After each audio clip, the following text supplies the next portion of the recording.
Welcome back, everybody, to the conclusion of the 2020 Wonderlust Open presented by Wander Disc Golf, 1717 Brewing, and Prodigy Disc. Again, I'm Brian Earhart. Wrapping up today's tournament, it was a lot of fun, and I'm finding myself 3 strokes ahead of Jordan and Terry and 5 in front of Gannon after a pretty solid front 9, but the back 9 of this course is extremely scoreable, and there is danger afoot, so we will see how this goes. Hole number 10 is a big par 5, 825 feet. This is a true par 5.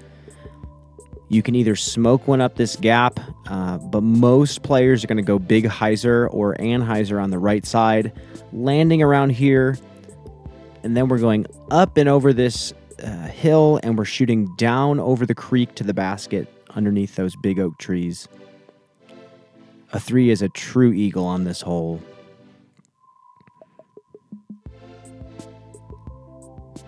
And that is a beautiful green.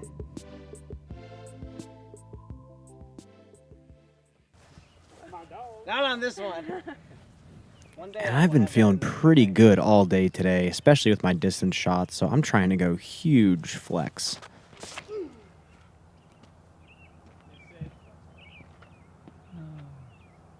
No. And I was just a tiny bit off. Needed to go a little higher, a little bit more anhyzer. But I'm way right now. Jordan goes textbook righty play in this hole.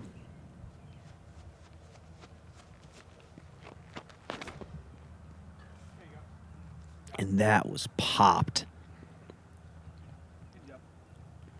Awesome looking timing on that throw, and he's way up there as well.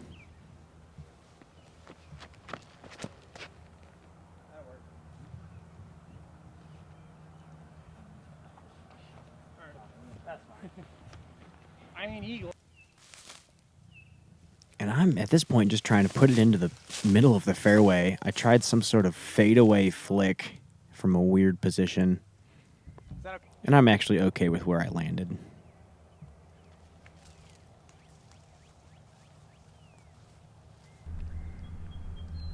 It's a huge standstill from Terry, especially going uphill. That's a pretty solid positioning to get up and down for a birdie. And I'm not sure if Jordan was going for eagle or not here, but he did throw his max distance disc.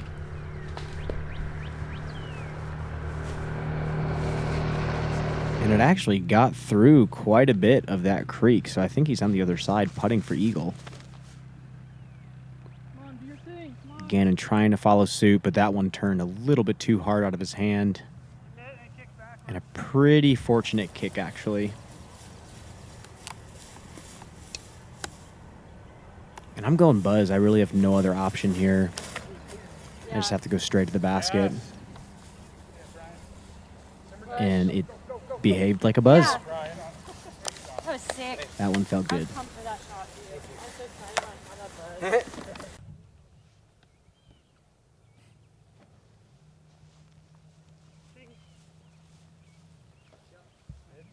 There's that zone behaving nicely for Terry.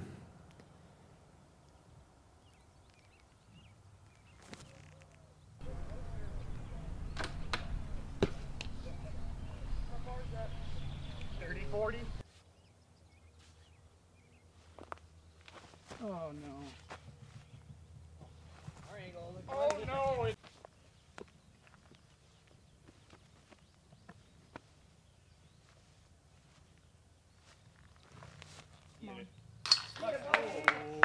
Sweet putt.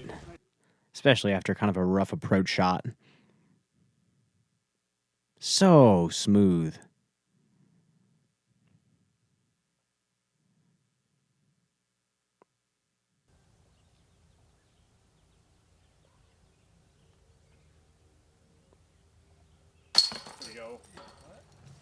And I snag myself a birdie as well.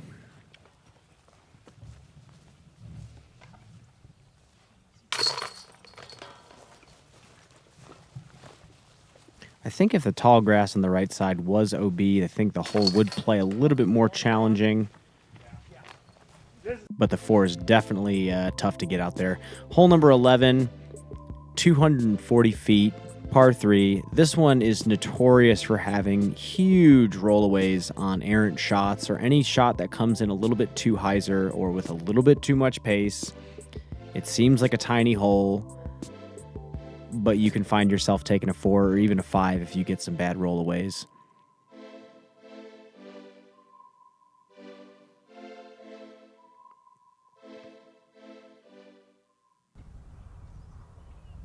And I'm trying to go soft flex zone, and I went crush zone. Oh, okay. I don't know. Not terrible, but definitely not what I was intending. And I didn't even see this line. Frankly, with the rollaway potential, I was not even attracted to what they were trying, but it seems pretty simple, and Gannon being the local, it seemed like a pretty optimal play for him. Ooh, that could be really good. And as you can see, he almost got a bad roll, but stuck within circle 1 on that one. Uh-oh. I think that's fine.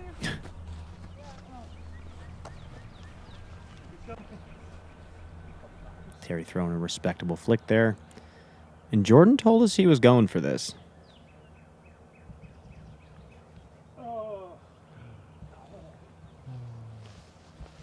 Easier said than done sometimes.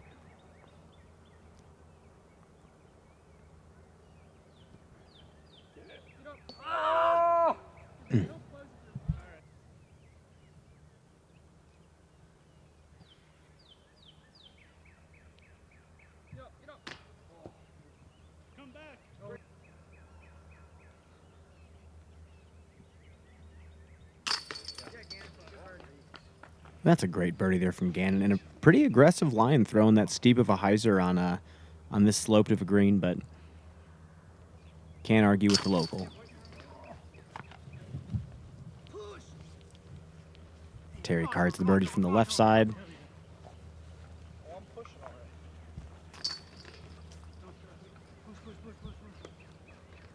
You know there's going to be some YouTube comments though with timestamps. Like, yo, Jordan Castro at like 7.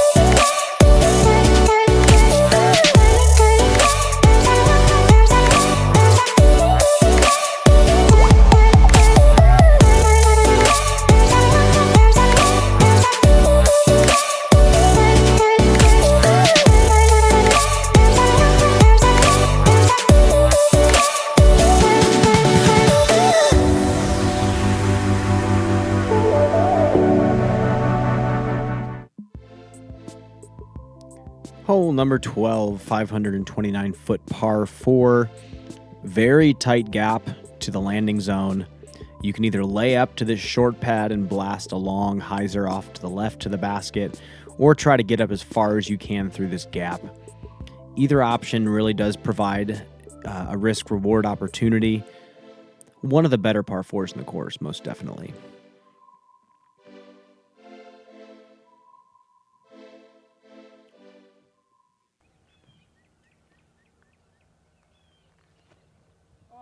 And this is another one of those surprising moves that Gannon took.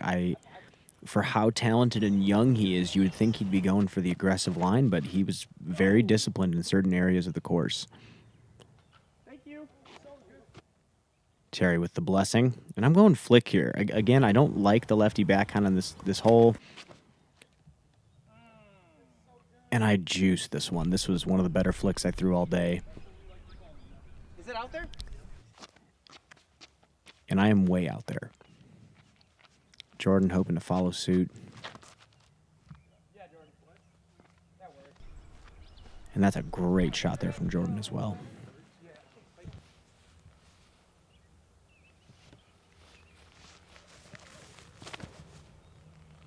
And Gannon's idea was pretty correct. You throw 200 feet, you're left with 329, which is still very feasible. So he went 100% safe shot, but he unfortunately sawed off that hyzer a little bit.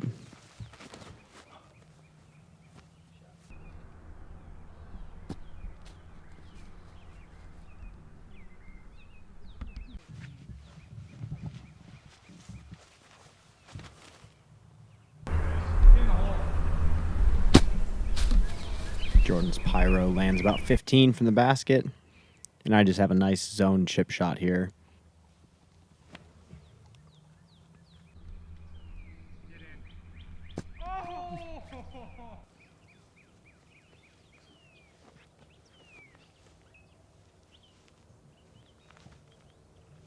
Come on, Applebee's. Told him I'd buy him Applebee's if he made that putt. Had me scared for a second. Does she have booth? Not that Applebee's was open at that time. I think it was more the joke that mattered. 4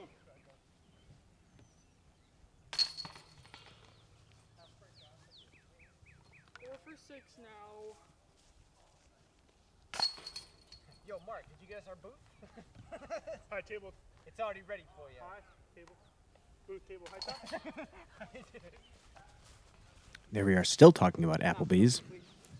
A little bizarre. 3 birdies and a par there. Moving into hole number 13, 292 feet. Hard dogleg right. This middle tree does define the shot pretty well. If you go left of that tree, there's a big chance you're not going to get the birdie. You have to cut it tight on the inside. Righties can throw a long drifting turnover. Lefties can throw a very disciplined hyzer inside. And again, the grass was not skipping that well out there that day. Terry's going with a Big Z Luna, I believe. And he put a great movement on that disc. But no movement from the ground. Should be about 25. I'm going Raptor here. Yes. And that was the disciplined hyzer I was hoping for. And a little bit more of the skip that I was hoping for as well.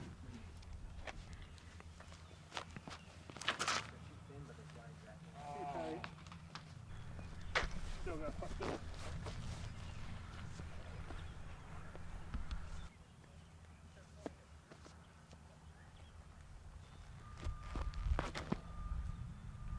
Nice. There it is. Beautiful. This was Great shot. just awesome to watch. Slight nose up turnover, soft landing. That is a high level turnover shot right there. Oh. Oh.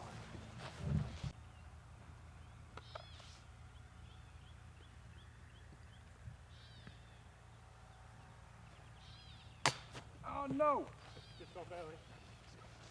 No, no. You want to see this? Oh yeah. Yeah, dude. Like it'll be. Nope. Yeah. Or you'll like hit like that.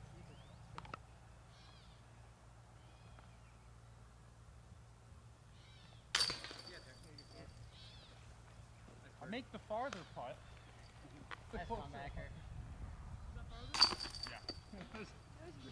It was probably like a good 4 or 5 feet, but I'm like, that's the optimal on an old school Saint start. No spin, throw it as slow as you can. Couple birdies there, moving into hole number 14. 606 foot par 4. This is a very placement oriented tee shot. There's a lot of land to put your disc on, but when it comes to getting to the basket, it funnels very tightly and heads over a creek.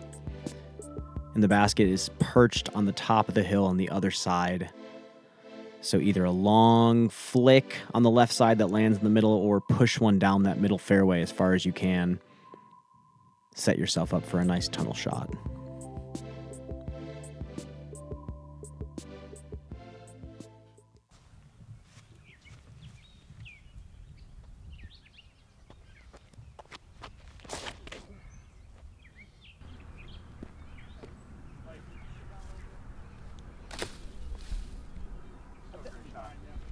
A little bit too far to the right, but there might be a scramble opportunity in there. Gannon doing a little bit more of what I wanted to do, a bit more conservative.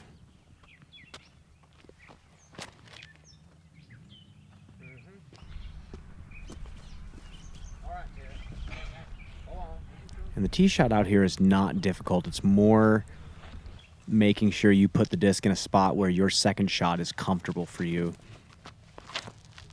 And Jordan wanted to smash this thing. I could totally see by the way he was moving, but just didn't get the turn on it. And that is a nasty spot to be. big downhill slope to the creek from there.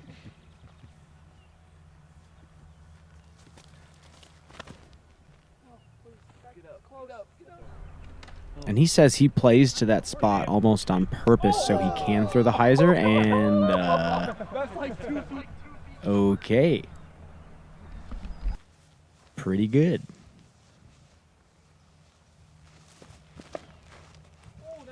And Terry playing for the fans going grenade. Sticks that one too. And I'm going Comet Flick on this. Let's go. Great shot. Thanks. Great touch. And that's just back to my ultimate days, all the reps we used to put in with the Ultra Star. Felt nice to go back to that mode. No. And Jordan gets out. Pretty solid out from where he was at.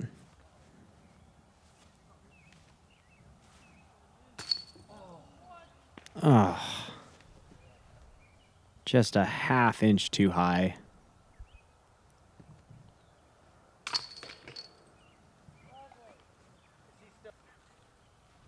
Nice grenade birdie from Terry.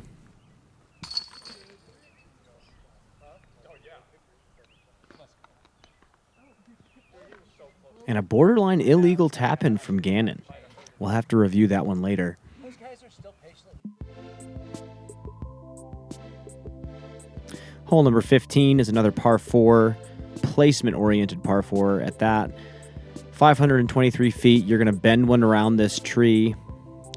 The more outside you are, the better your second shot's going to be. The drone is flying through that inside gap, which still gives you an opportunity to get to the basket. But the actual play that most players go for is right of that tree.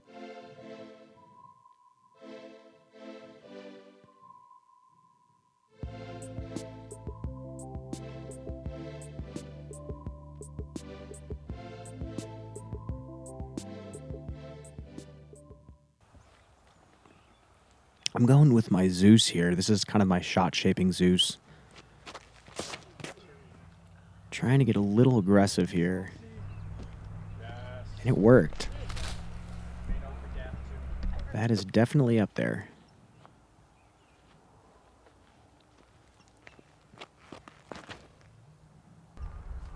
That's a much more textbook play from Gannon. That's all right. And as he said, it was definitely all right.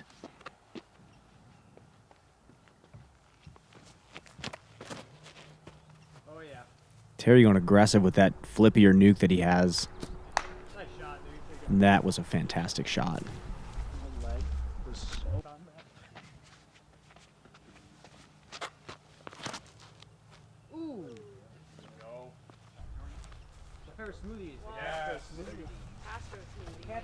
Another great shot. Gannon's a little inside, so I don't think he can see the pin from where he's at. There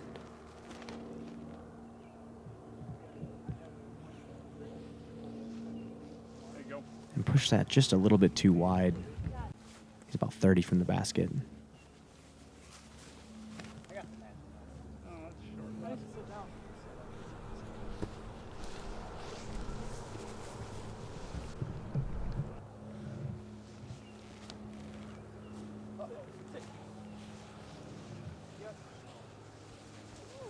I think I've never been that A little far bit on deep, and yeah, that grass is skipping more than we're expecting it to. It looks really thick.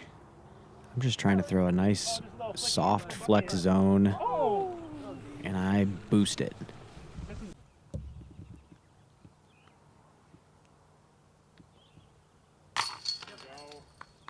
Make it look so easy. Great putt there from Gannon.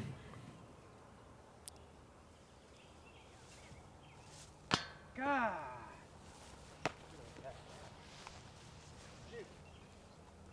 Were you at Castro? Go ahead.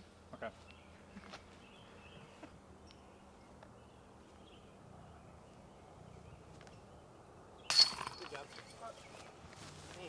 Solid putt there from Terry. And I knew at that point that Terry was starting to heat up, and I knew I was playing well, but Terry just didn't seem like he was missing on this back nine.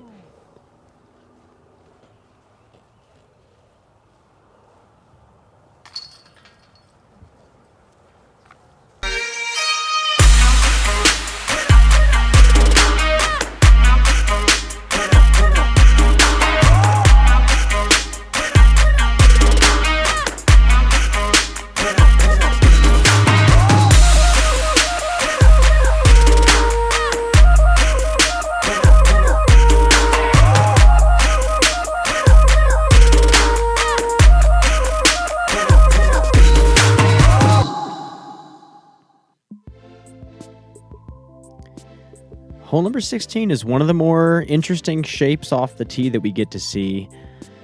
Downhill, bender to the left. You have to beat this middle skinny tree to the inside, like where the drone is flying, and skip it down to the basket. You don't have to throw as long of a shot as you think you do. It has to be very tight, very inside, and very slow moving. There is a creek deep of the basket and deep of the fairway that kind of surrounds the fairway, and that's OB the entire way. So another added element of challenge. Gannon's trying to play the local route here. Nice soft putter. Is that okay? And it was almost a super good shot. What's interesting is I watched Gannon shot and did not think it was anywhere near the basket. It was just a very challenging fairway to maneuver. It's not short. And I'm throwing a zone here. And I knew I threw it too forward. Not a great spot.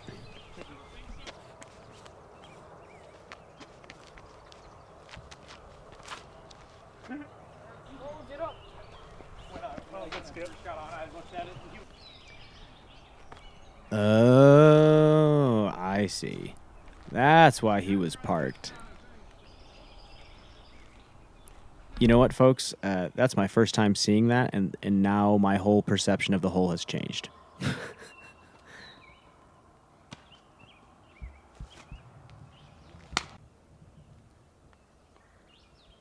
trying to spin this one in. Kind of a weird lie.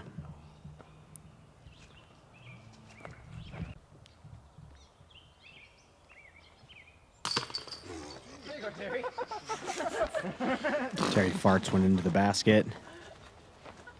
Snags another birdie, though. He's rolling. I know exactly what you're talking about, though. Dude, look at this right now. Like, what is...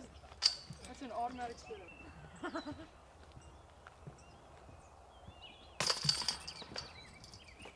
would have sucked if you would have spit out.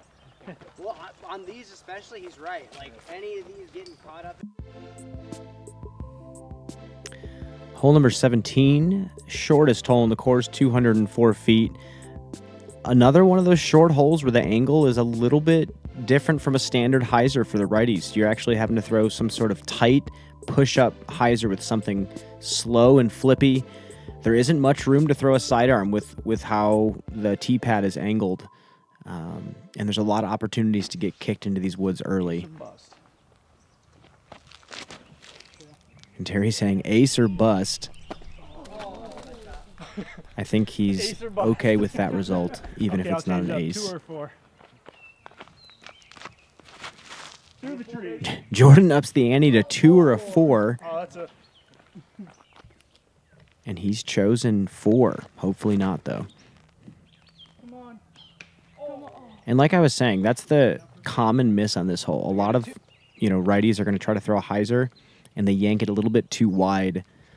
I actually have a little bit of an advantage here, getting to throw a turnover, and that's my banger that I've been throwing for years.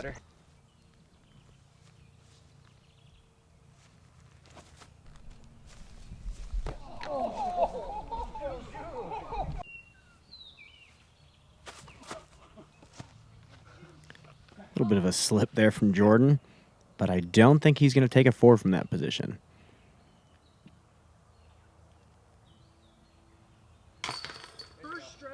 Terry takes another birdie.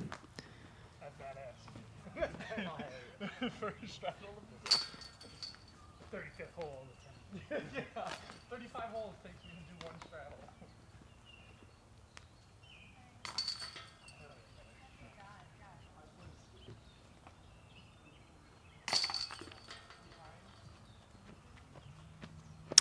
A couple birdies and a couple pars, and we're moving into hole number 18. I have Terry by 1 stroke going into this signature hole of Pickard Park, hole number 18, 958 feet, par 5. We're blasting one up this hill. It's a very wide fairway. There's no OB left or right. And if you blast your first couple of shots up this hill, you have an opportunity to bend one around this corner to this small peninsula type green. That's very guarded, so at this point, we all know the score. Terry's trying to 3 this one, if possible. And that was a great shot. My goal was to blast one out to the left and then throw a power hyzer off to the right side so I can see the peninsula.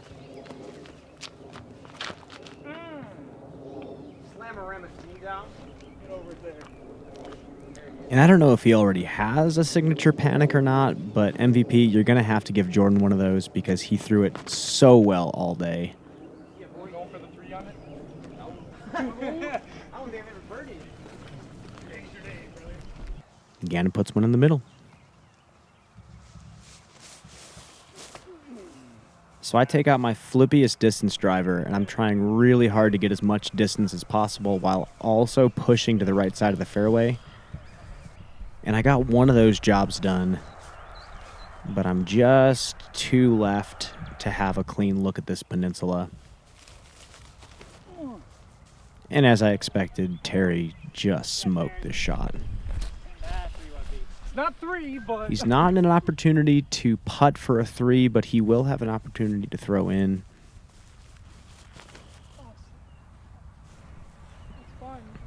Gannon throws kind of a safer shot.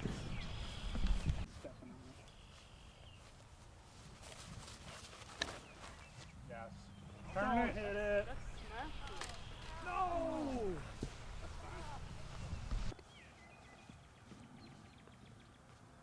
And Gannon going M1, I believe. Oh, what the heck? What? And that flipped on him, and he was pretty shocked that it flipped over on him. The trees almost saved him from going in the lake, though. And from that position, to really land on the green the way you want, you kind of have to challenge the water. I have kind of a tight forehand that I have to throw right at these trees if I want to stick it, and I know I have to.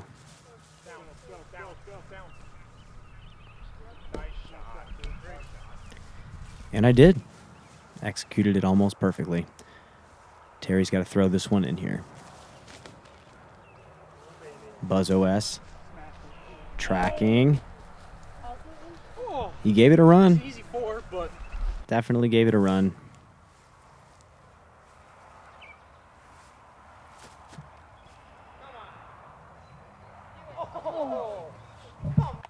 That's just a ridiculous flight for a jump putt from that distance.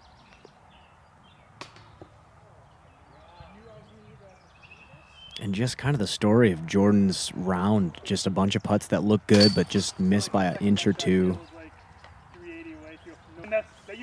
And with how good Terry and I were putting, it was kind of hard to keep up at that point. And I tap in my winning putt.